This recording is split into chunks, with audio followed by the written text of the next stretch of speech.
Всем привет! Меня зовут Василий Шевелилкин, актер театра и кино, педагог в театральной студии «Этюд. Арт-пространство Камин». Мы сегодня в том же составе, я и художественный руководитель Юлия Игоревна Казакова. Юлия Игоревна, Юля, привет! Привет. Мы решили сегодня поменяться местами, как вы видите. Мы немножко добавили другого света, так как все-таки мы находимся в театральной студии, потому что наши дети нас раскритиковали и сказали, что слишком светло, свет не тот, и вообще вы очень долго говорите, и вообще мы... Лучше поменьше. Меньше слов, больше света. Да, в общем-то, мы олды, поэтому мы только учимся, и слава богу, что у нас есть кому нас поправлять. Я предлагаю сегодня перейти к такому формату. В прошлый раз ты сидела на этом месте, на это кресло. На самом деле это такое значимое кресло в нашей студии. Все, кто плохо себя ведет, они уходят на это кресло наказания. Ну, по крайней мере, на моих занятиях они знают, как только слышат слово «кресло», это значит... Сразу порядок восстанавливается. Да, надо включиться. Поэтому сегодня можешь ты задавать мне вопросы, но прежде чем мы начнем разговаривать по сути и задавать, может быть, и друг другу вопросы, мы бы хотели бы вас попросить, чтобы вы поставили пальчик вверх, подписались, колокольчик. Говорят, что алгоритмы YouTube таким образом поднимают видео, рекомендуют видео. А нам очень важно. Почему? Потому что мы хотим, во-первых, понять, стоит ли нам продолжать то, что мы начали, и вообще понять, интересно ли то, о чем мы говорим, и интересно ли вообще разговоры о театральной студии, о театре, об искусстве.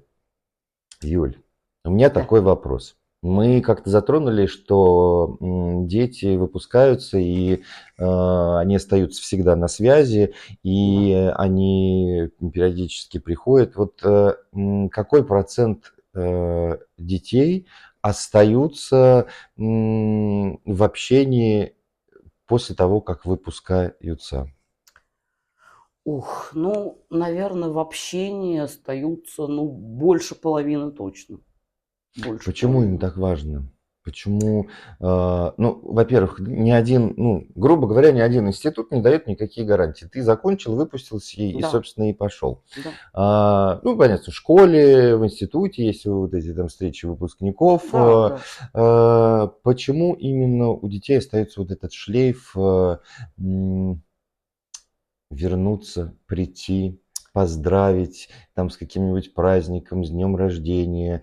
Вот с чем связано вот это вот? Да, тут я могу только умозрительно, надо у них спросить, конечно. Мы спросим. Когда будем, мы вот записывать. Да, мне так кажется, что как-то построено у нас так исторически сложилось, что формат нашего общения выходит за пределы обучения, конечно. Они приходят маленькие, да, мы с ними растем, переживаем переходный период, все их проблемы, трудности. Они всегда знают, что я на связи с ними 24/7, в любое время дня и ночи. Если даже как что-то случилось, то, что нельзя рассказать сразу или невозможно родителям, да, мы с ними обсуждаем, честно. Иногда родители не все знают, что мы обсуждаем. Если это проблема, которую, да, там общим собранием и советом можно решить, не посвящая родителей, мы стараемся это сделать. Если это не касается каких-то, да, там, жизни угрожающих моментов и так далее. У них, да, есть свои секреты. Это такой возраст, когда у подростка должен быть какой-то взрослый, но не родитель, с которым можно посекретничать, обсудить, спросить. И да, мы этим занимаемся. Помимо тренингов, помимо спектаклей, помимо всего. Наверное, это важно. Более того, они же очень сдруживаются здесь. Они не только со мной лично не расстаются, они друг с другом общаются. Это как говорят, что лучшие друзья, это которые, когда ты их заводишь до 18 лет, они остаются потом на всю жизнь. Меня очень радует, что они вот уже отучившись, закончив институты, Если кто-то устроился там на работу, он всегда предложит, да, если Мгм. есть вакансия, они звонят друг другу, Мгм. друг друга зовут, и это прям очень классно. Они Мгм. приходят все вместе, им не только с нами пообщаться хочется, но и между собой тоже. У меня часто возник такой вопрос, а почему ну, вот подростку нужен ну, какой-то взрослый? У меня вопрос, а где родители? Нет, родители по большей части на месте. Все с родителями в порядке, но, ну, бывают, конечно, исключительные случаи. Ну, тут не будем уже, да, Мгм. личные секреты раскрывать ничего не будем. Дело Я все просто к в чему да. спрашиваю? Есть ли разграничение между, ну, есть, во-первых, педагог, а есть наставник? Все-таки, занимаясь образованием, да, ну, мне кажется, мы же даем какие-то знания, но не воспитание. Воспитание, мне кажется, это, ну, это в семье. Ну, Вот для меня вот, вот эта дилемма и с точки зрения в общеобразовательной школе, и там в институтах, колледжах, и там, я не знаю, техникумах, по большому счету ведь преподаватель, он дает знания. Обязан ли он принимать участие в жизни человека? ну, вот дело в том, что я себе на этот вопрос ответила однозначно "да". Поскольку они приходят в возрасте формирования личности, мировоззрения, всего, ценностей каких-то. Так получается, что с момента попадания в школу Мгм. они с родителями проводят меньше времени, ну, так построено их расписание и всё, чем с педагогами. Ну, полдня И точно, да, да. и если потом они приходят домой, уроки, поужинать и так далее. И да, есть выходные, конечно, но жизнь все сложнее и сложнее. Родители на работе проводят, как правило, сейчас больше и больше времени, чтобы просто содержать все это. Ну, Поэтому, ну, знаете, детсады да, школы были созданы для того, чтобы... ну да, поэтому если совсем не обращать вот для меня все таки вот учителя такой старой формации, с большой буквы учителя, они не Мгм. только предметом занимались. Это всегда еще что-то плюс к этому. Потому что то, что ты говоришь ребенку в процессе его формирования, ну, это, в общем, большая ответственность. Потому что они-то слушают и верят, и слушают каждое слово твое. Ну, сейчас тоже в такое сейчас, как бы, если мы говорим про сегодняшнее время, если раньше все-таки детский сад, воспитатель, учитель в школе, это, ну, как минимум, все-таки уж не, если не, там, не вот, не, ну, я не говорю, что там превозносить надо, да, но в любом случае это было как минимум хотя бы какое-то уважение.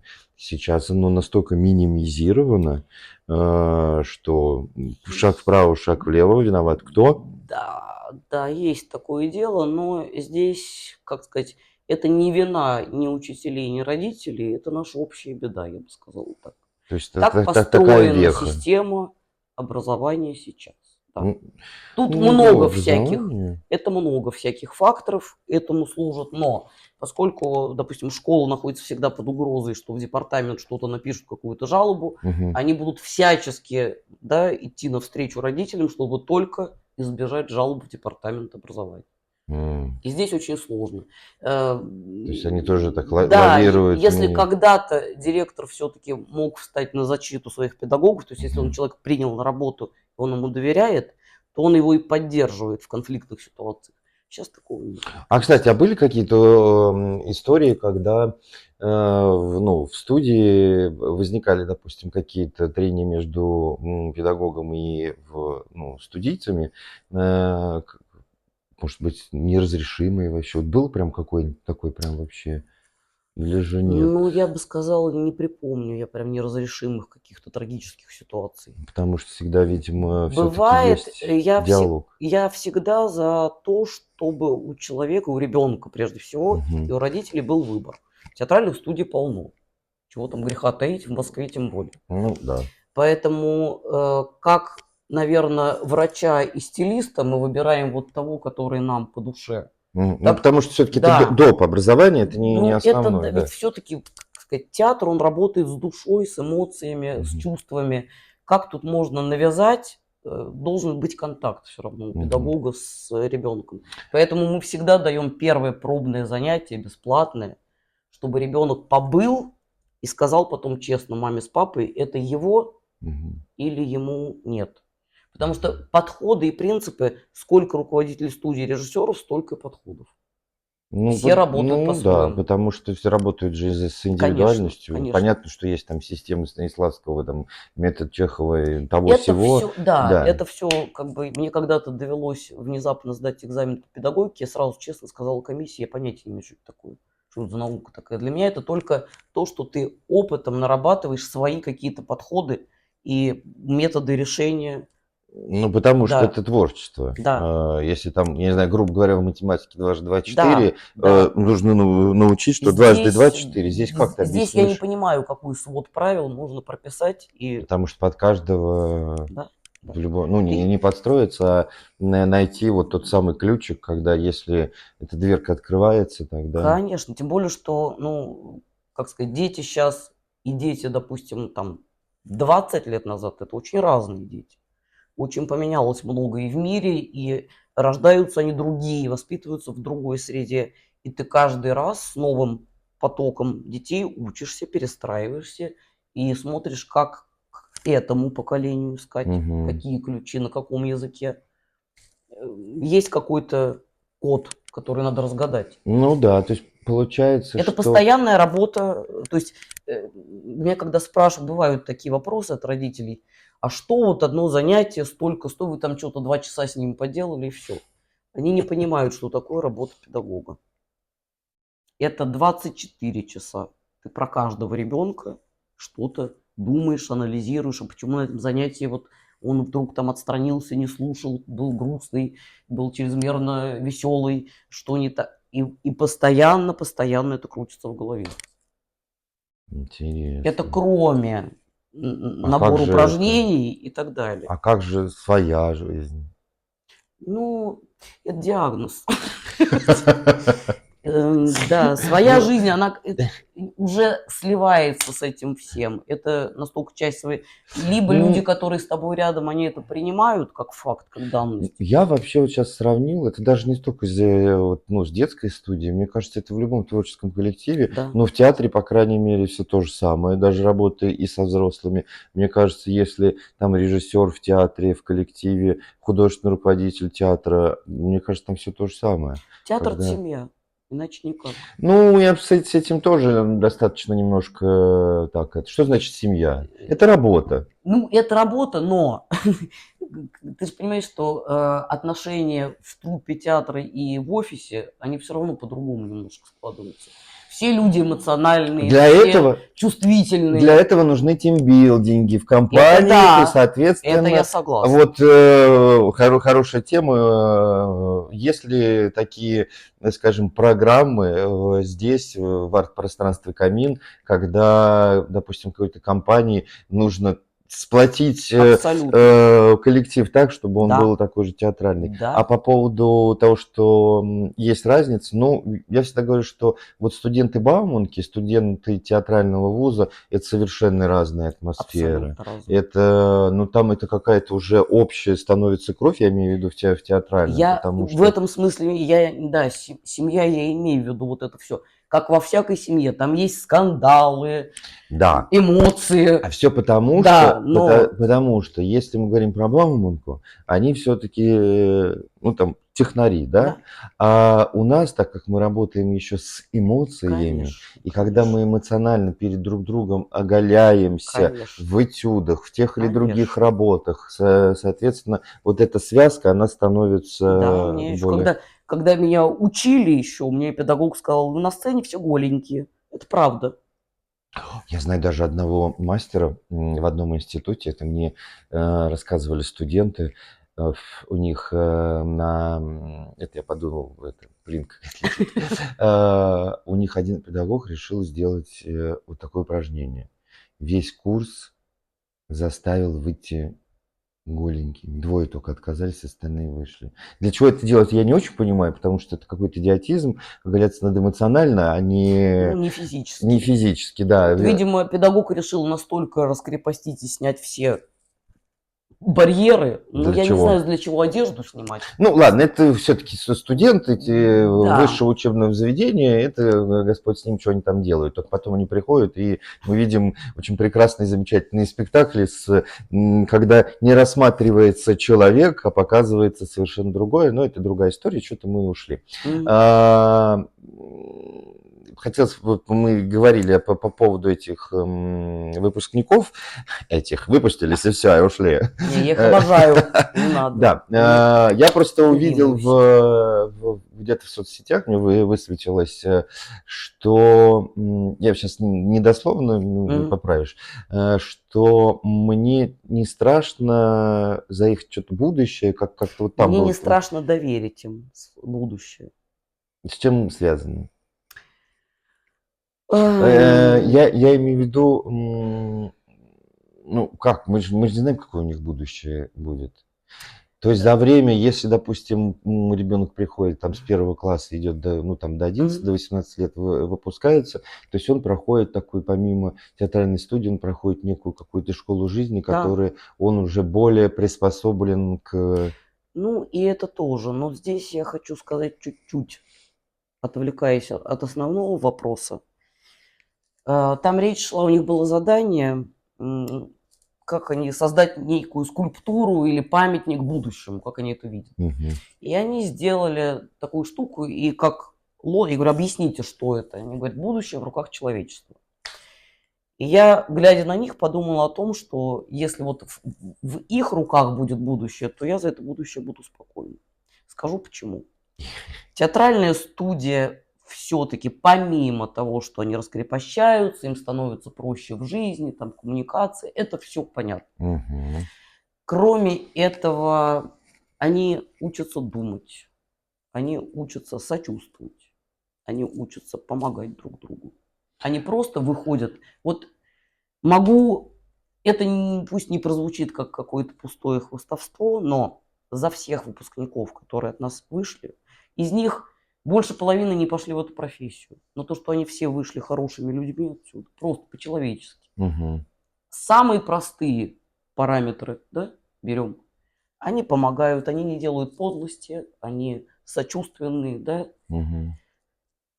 Они умеют быть добрыми, хорошими, умеют любить, умеют помогать.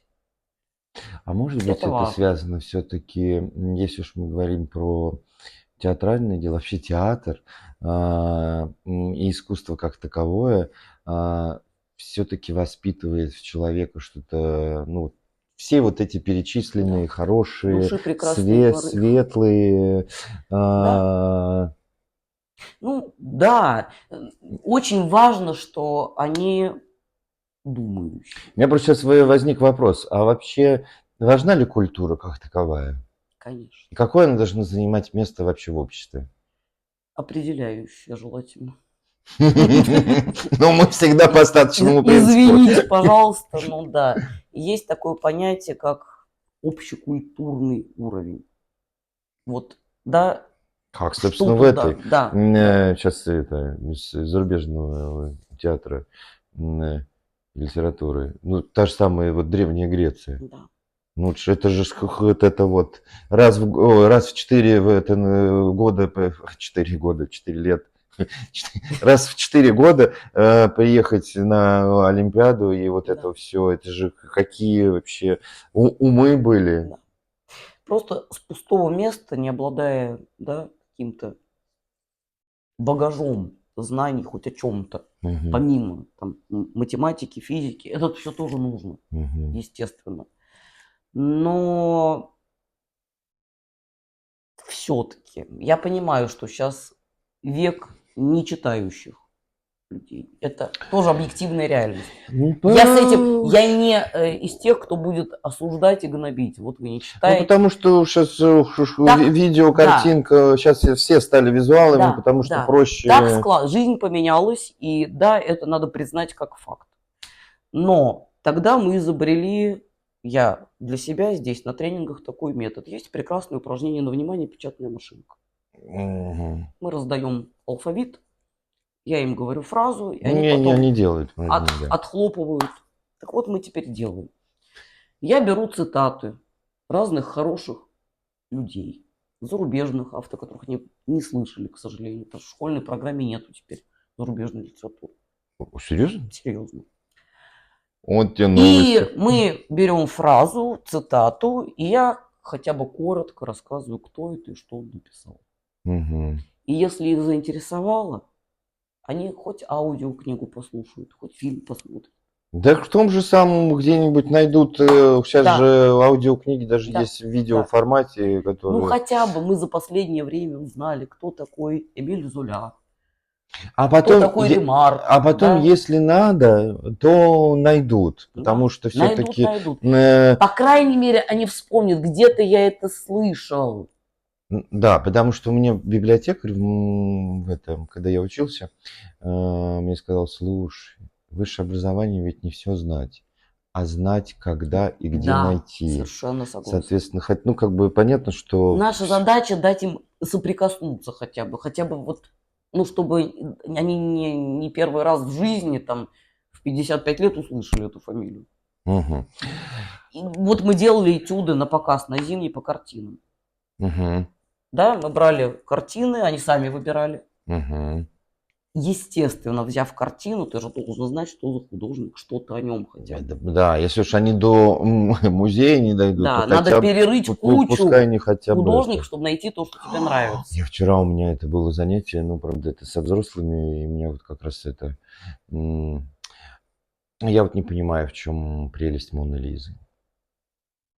Ну, вкратце пришлось Да. объяснить, потому что, ну, понятно, что она там по размерам-то, как говорится, Да. но и вокруг много китайцев, может быть, не восхитит. Но надо, чтобы восхищаться, надо, конечно, историю знать и Да. хоть как-то соприкоснуться. Да. Если Да. уж не дойти в Пушкинский музей, не дойти там в Третьяковку, не съездить в Питер погулять да, то хотя бы, как говорится, Ну, сейчас все-таки, в да, телефончике можно... всемирная сеть интернет дает Да, нам массу собственно, ты возможностей. не можешь походить, то можешь погулять, как это... Да. Виртуально, да. Тоже неплохо. Последнюю работу, которую Да. делали в студии, которая, может, свежа, такой, мы спрашиваем, может быть, типа, я не знаю. Причем сам Которую я ее делал. приложу в руку. Причем сам ее делал. Да. Да. Как называется? И где показываем, и где, Да. куда вообще планы, куда ее это? Да. Работа называется «Ворон». Это Эдгар По. Да, мы такие берем сложные штучки. Родители часто мне говорят, чего для такого возраста такие сложные, такой сложный материал берете. Я думаю, что они умнее, чем нам кажется, наши дети.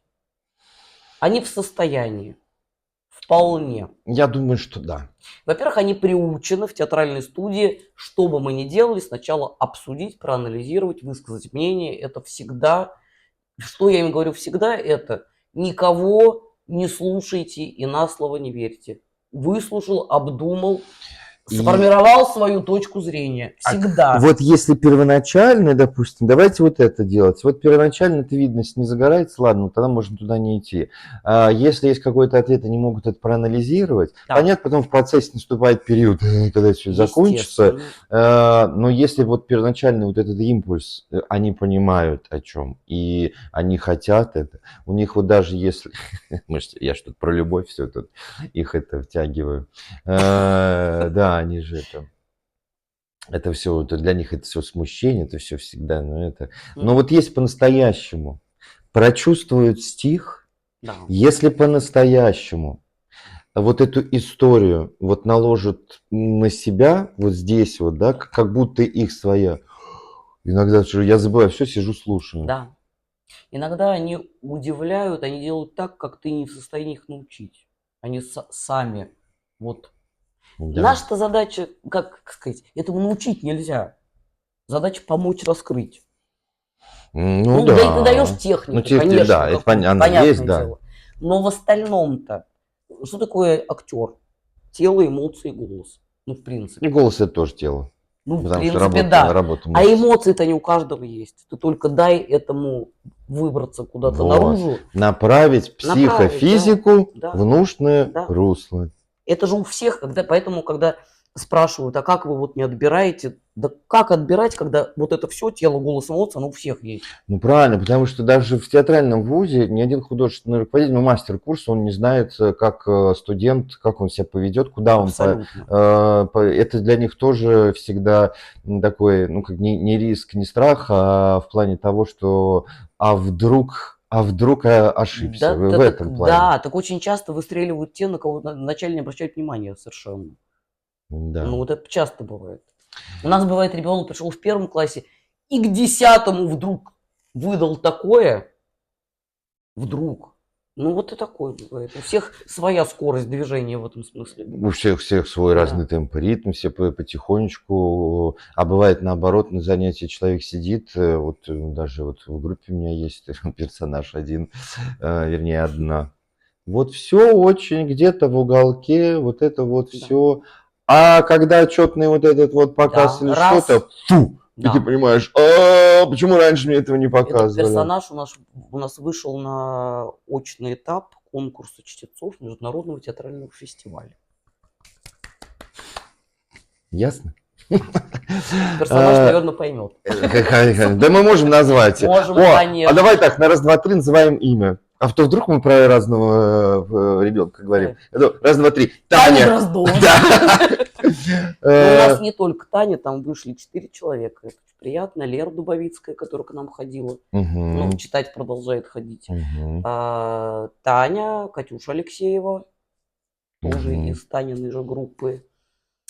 И Жень Котова. Ворон. Где Да, показывать? Где Ворон. чего? Ну, первые Планы, первые да. показы А то сделали, чтобы не положить в ящик. Да, первые показы состоятся 15 марта. Мгм. Значит, мы показываем, придут, у нас аудитория будет из соседней школы 2 9 класса, хотят Мгм. посмотреть, мы их приглашаем. Почему интересно школьников приглашать? Потому что, во-первых, для них это неожиданно. Формат работы не очень обычный, скажем так, Мгм. для неискушенного зрителя. Тема и произведение сложное. И мне интересно потом пообщаться со зрителем. Мгм. Чтобы наши артисты ответили на вопросы, которые зрители Мгм. будут задавать. Если вдруг что не поняли. Да, да. Это тоже очень важный момент. Мгм. Вот, поэтому это первое. Потом вот к нам 28-го уже приезжает еще коллектив один Да. посмотреть. Вот. Это я так удачно там в одно место зашел, договорились, чтобы... Да. Ну, такой В же общем, провести формат, чтобы они, да, во-первых, вот, и с другим коллективом познакомились, да. тот коллектив тоже покажет свою работу, и Да. потом, соответственно, пообщались, кто Да, что... потом очень хочется пригласить, вот коллектив у нас тоже к нам приезжал несколько раз из Мытищ, «Страна чудес», мы очень дружим. Ну, глядишь, тоже. может быть, тоже какой-то день это Вот, организовать. да, это организуем, вот мы это хотим дело. посмотреть, что у них за год новенького, свое Да. показать. Юль, ты не задала мне ни одного вопроса. У меня Да. нет вопросов к тебе. Не, ну, во-первых, я думаю, что Вот. с самого первого видео всем нашим зрителям интересно узнать про педагога, который с нами, к счастью, работает много лет, и с детьми, со взрослыми. Да, как ты вообще пришел, профессиональный актер театра и кино? Да вот Что как. тебя занесло в педагогику, Василий? А вот на это мы будем отвечать уже на следующей встрече и на следующем нашем выпуске. Для того, чтобы оставить небольшую интригу, поэтому подпишитесь, чтобы не пропустить продолжение, когда меня будут спрашивать все обо мне, так сказать, всю подноготную. И расскажу, как я вообще зашел случайно. И так затянуло и остался здесь. Да я тоже все случайно. Да мы все как-то вот... Так Мы, в принципе, случайные люди в камине. Поэтому подпишитесь, чтобы не пропустить следующее видео. А сегодняшний выпуск мы приурочили. Почему мы сегодня собрались? Потому что сегодня 8 марта, и я, во-первых, Юль, поздравляю тебя, оставаться всегда такой же прекраснейшей, талантливейшей, чуткой, матерью родной. Хорошо. Согласна. И я поздравляю всех женщин, девушек, мам, бабушек с этим прекрасным весенним днем. Надеюсь, скоро будет яркое теплое солнце, и эти сугробы растают в эту самую снежную зиму за последние 25 лет. До свидания! До свидания.